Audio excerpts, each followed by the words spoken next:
কোনো কিছু যোগ করার অর্থে বা দুটো সেন্টেন্স বা দুটো ঘটনাকে যদি আমাদের যোগ করতে হয় তাহলে আমরা কানেক্টরস কি ব্যবহার করি, and, also, too, as well. সব থেকে তোমার যেটা সহজ মনে হয় এবং সব থেকে যেটা পরিচিত ওয়ার্ড তোমাদের সেটা তোমরা ব্যবহার করার চেষ্টা করবা। তাহলে এখানে তোমরা সবসময় যোগ করা অর্থে তোমরা সবসময় এন্ড ব্যবহার করবা। পরে উল্টো বা বিপরীত, ধরো যে মানে একটা সেন্টেন্সে একটা ঘটনা বললো, এর পরের সেন্টেন্সের বিপরীত বা উল্টো ঘটনা বলতেছে, তখন তোমরা কোন কানেক্টরস ব্যবহার করবা, তখন তোমরা বাট অথবা হাউএভার ব্যবহার করবা।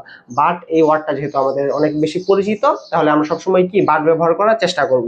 পরে দেখো রিজন বা কারণ, কোন সেন্টেন্সে যদি কারণ মানে বোঝায় তখন তোমরা কি কানেক্টরস ব্যবহার করবা, তোমরা বিকজ, সিন্স অথবা কি এস এই কানেক্টরস গুলো ব্যবহার করতে পারো। যেটা তোমাদের সব থেকে বেশি সহজ এবং পরিচিত সেটা তোমরা ব্যবহার করার চেষ্টা করবা।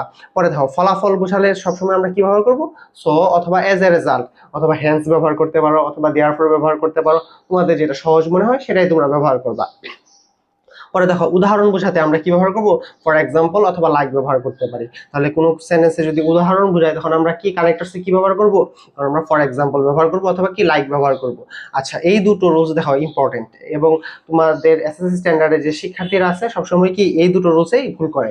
দেখো কি, সেটা হলো কোনো একটা কানেক্টরসের যদি এখানে শূন্যস্থান থাকবে তোমাদের, এরপরে দেখবা যদি ভার্ব থাকে এবং এই শূন্যস্থানের পূর্বে যদি এমন একটা ওয়ার্ড থাকে বা এমন কোনো সাবজেক্ট বা কোনো একটা ওয়ার্ড থাকে যেটা দিয়ে কোনো ব্যক্তিকে বোঝাচ্ছে, তখন তুমি চোখ বন্ধ করে সেখানে কি হু বসায় দেবা, তোমাদের কি আনসার হয়ে যাবে।